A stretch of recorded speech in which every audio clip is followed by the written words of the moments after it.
Afternoon, good evening, Luzon, Visayas, and Mindanao. This is Glendolyn Hill. We're going to talk about the book of Genesis. So, why did God choose to create? It means, saan ba tayo nagsimula noon tayo ay hindi pa nilalang ng Diyos? So, pag-uusapan natin ang Book of Genesis. In Genesis 1:1-2, in the beginning, God created the heavens and the earth. Now the earth was formless and an empty darkness was over the surface of the deep, and the Spirit of God was hovering over the waters. Why did God choose to create?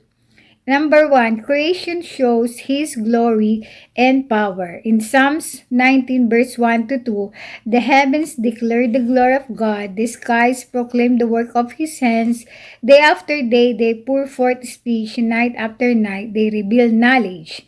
In number 2, creation displays His glory so that His people might know Him.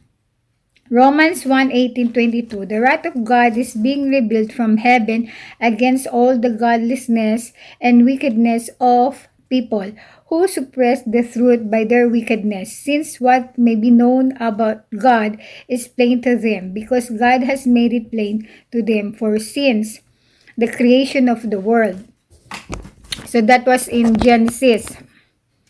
And then, because God has made it plain to them, for since the creation of the world, God's invisible qualities, His eternal power and divine nature, have been clearly seen, being understood from what has been made, so that people are without excuse. For although they knew God, they neither glorified Him as God, nor gave thanks to Him, but their thinking became futile, and their foolish hearts were darkened.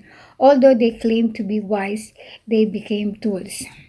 In Colossians 1:15 verse 16, may towel pa ako sa likod. Christ is the visible image of the invisible God. He existed before anything was created and is supreme over all creation. For through Him God created everything in the heavenly realms and on earth.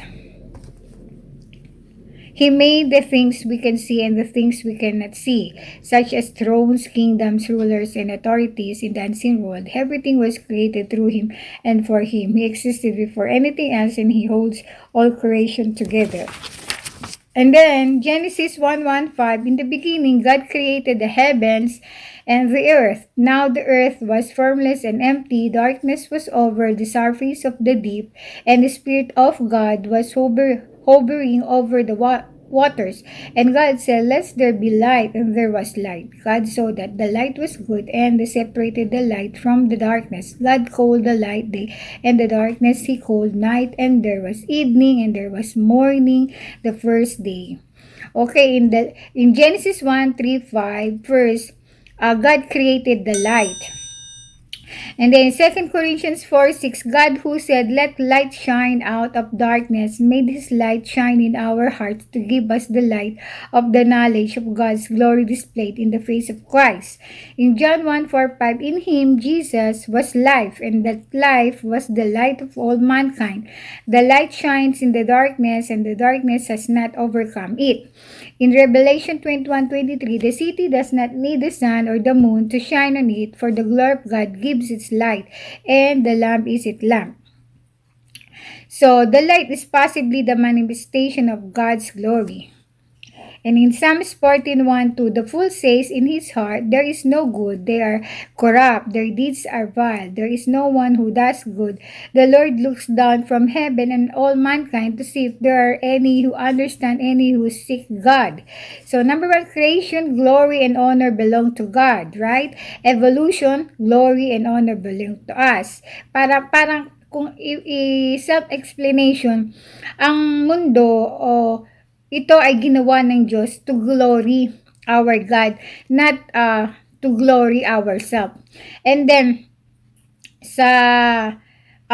we were created by God and have significance and purpose.